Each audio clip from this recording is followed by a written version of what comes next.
What's up, YouTube? Capital G here. It has been brought to my attention by a good buddy of mine who just called me. Shout outs to you, Akina says I'm Robbie Fantasy. He called me in the middle of a League of Legends game and he was like, "Yo, Cap, the new ban list is out. Check it right now." And yeah, I actually went to the page. It's interesting. The NA website has not updated, but the European one has updated. I haven't actually looked at the list, but we are going to be looking at the brand new FNL list, guys. You guys can see right here that it says effective from April 29th, 2019.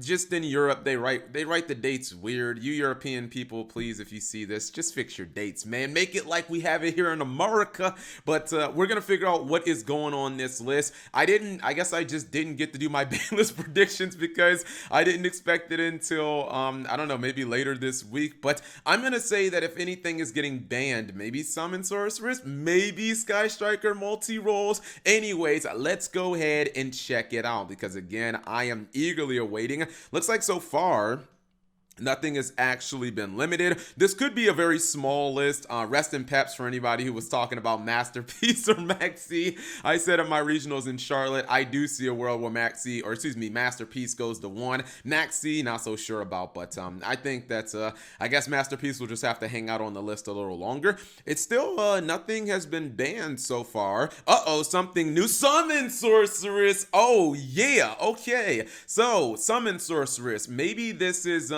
just a hint that maybe Crystron Needle Fiber coming to the TCG. Let me not wildly speculate. Look, Summon Sorceress was a card that I think I identified a long time ago. I think a lot of people identified, not early on, but it was just a card that was like, if you look at Summon Sorceress, really the only thing that people use the card for is just kind of degenerate broken shit. That's when I identified. I was like, yo, I think this card might actually be ban worthy, as crazy as it is, because the only things that people do with it are just like ridiculously either spam the board fields or FTKs. We all know that a lot of FTKs are enabled because of Summon Sorceress, and I mean, I feel like people have said, you know, well, what do you link climb into without Gumblar and Firewall Dragon and stuff like that? There are still FTKs in the game, and almost all of them use Summon Sorceress.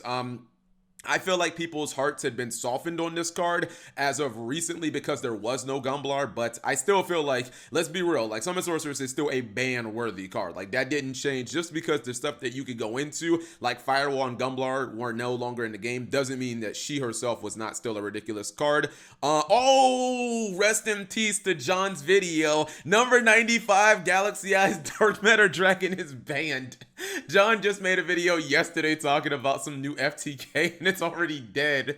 Rest in pepperonis. This was a good hit, man. The fact that the craziest thing about Dark Matter Dragon is the fact that it sends, or the fact that it banishes as a cost. That is ridiculous in my opinion. If you effect failure it, if you impermanence it, if you solemn strike the effect, it does not matter. You're still going to be able to get those cards in the graveyard. I mean, banishing your opponent's stuff doesn't matter that much, but the fact that it can get the Art Brave and like the fact that people are getting these cards and they're being able to run these cards like Thunder Dragon, shit that they shouldn't be able to just because you can rank 8. Like, should you really be able to summon a Morphage Goliath because your deck has the ability to like rank 8? I don't think so. You know what I mean? Now they're using all these cards like Art Brave and all this other shit, and I feel like it was just out of control. Plus, it is a card that, you know, enables the Gandora FTK, and now that's no longer going to be a possibility in the TCG. So good shout outs to Konami on there. Damn, we have so many cards on the FNL list.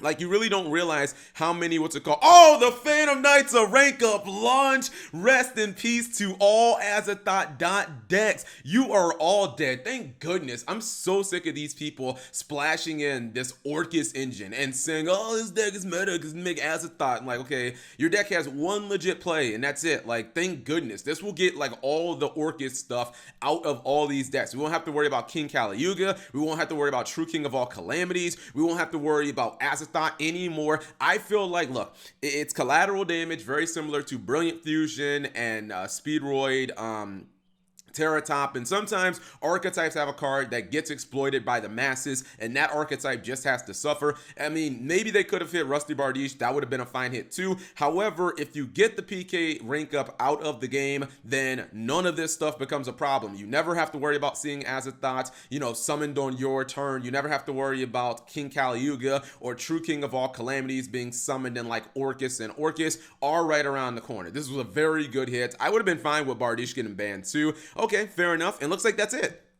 Okay, so far, none of the actual, like, no straight up hits to the meta. Like, Konami's not going after Salamangreat or, like Sky Striker or anything like that. However, there is obviously the limit and the semi-limited section. So we'll go through there and see. I'm expecting, real talk, I'm expecting at least 1 or 2 cards to come back. I wouldn't be shocked if, like, well, I guess we went through the ban, so I was gonna say I wouldn't be shocked if like Tribe Virus or something like that. What's it called? Lady the Bug got hit the 1, and so did Phantom Sky Blaster. Okay, I guess this is your touch up to Salamangreat. I'm gonna be honest here. This is going to make almost no difference in Salamangreat.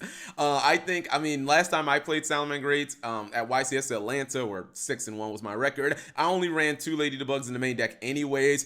Losing 1 copy is not going to matter at all. People will just play something like Foul in the deck. Maybe you could even see a world where Mole starts being played. I feel like people will just shift to Foul, but there are so many good Salamangreat cards out there, especially with like Salamangreat Finnick coming out in Dark Neostorm. I really don't think that this is, I actually talked about this. I said instead of hitting Gazelle, they should just hit like Lady the Bug and put it at 1. I also think that this was for future because like Konami, Lady the Bug was eventually going to become a problem as Konami makes more Cybers archetypes because of the Ignis and Yu-Gi-Oh! Rain, like Marincess and all these other decks. It was only a matter of time before like Lady the Bug's put at 3 in like all these decks. So Lady the Bug was a card that eventually was just going to be out of control. So I think this was a good hit.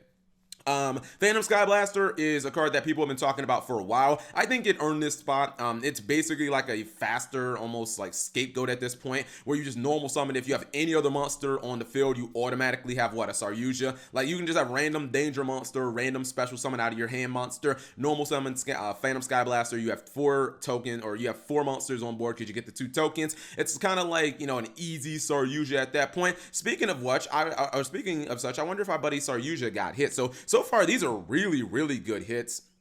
Oh no! Sky Striker Ace Kagari limited the 1. Rest in pepperonis to Sky Strikers. Oh lord. People talking about how Sky Strikers have won 10 YCSs. You ain't winning no more YCSs.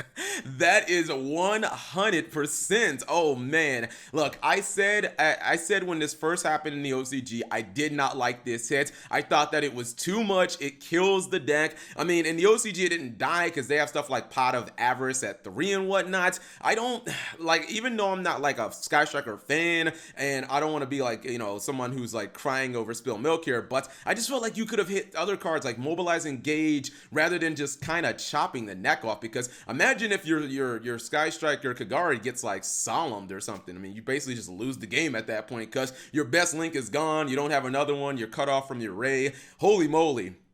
Sky Striker 100% not the best deck anymore. I guess that probably means multi-roll is not getting hits, and I wouldn't expect any other cards in the archetype to get hit. Okay, so Konami had a minor hit to Salamangreat and then a major hit to Sky Striker. I guess your indirect hit, the Thunder Dragons, would be well, I guess Dark Matter Dragon and Summon Sorceress. Let's see what also went to 2.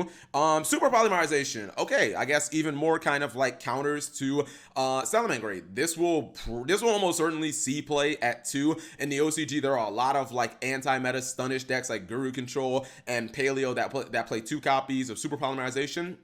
Salamangreat kinda is maybe the best deck moving into next format, so I think 100% you'll see decks that are going to play 2 super polymerizations. It's uncounterable for the most part. And then Miscellaneous Saurus. All right, shout outs to the Dinosaur Boys. You guys just got a card back at 3. Miscellaneous Saurus was a card that I had been looking at for like the last I don't know, a couple months, and I was like, why is this card like limited to one? I understand that dinosaurs had their time to shine, and I wasn't a lot of that because of like Lithogasm card I can't pronounce, but I feel like this card really doesn't need to be at one. It was always weird that this got hit instead of Oviraptor anyways, when Oviraptor is the Stratos. Neither one of them should be at one in my opinion. This is crazy. I need to see how long I've been going. Okay, only 9 minutes. Cool. All right, let's talk about some things here, because when it comes to the ban section, it looks like a lot was taken from the OCG, Summon Sorceress, Dark Matter Dragon, the rank up launch. Like, these are all excellent hits in my opinion. I think the rank up launch was just going to become more problematic as we got like Orcus would summon True King of all calamities during your turn. It's as simple as going into Dingirsu, then ranking that bitch up during your opponent's turn, and then that just would have been like, who wants to play against that? Like, that wouldn't have been very fun.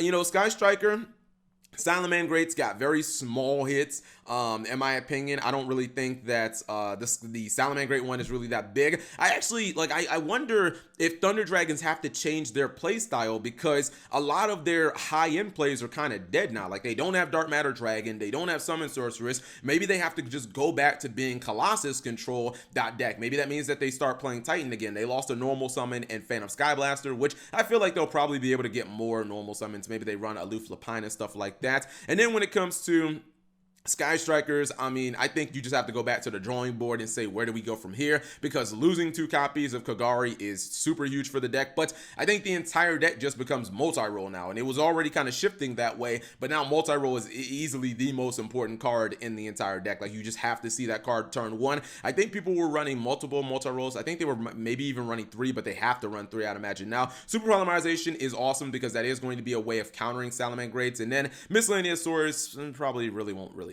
like do that much. But you know, shout out to the dinosaur players out there. Lost World Dinos just got 2 excellent cards. Anyways, whatever you guys think, leave it in the comment section below. I'll have further analysis on this tomorrow. Maybe I'll do what I predict to be like the meta, some top decks or something like that. But this is actually pretty good. This is, to me, kind of like we're trying to make the format a little healthier for you guys going into the NAWCQ and Euro season. And honestly, I really like this list. It feels like a nice little touch-up list, not a major list. Anyways, whatever you guys think, leave it in the comment section below. Thank you guys for watching. As always, subscribe if you have not already, and turn on that notification bell for daily videos.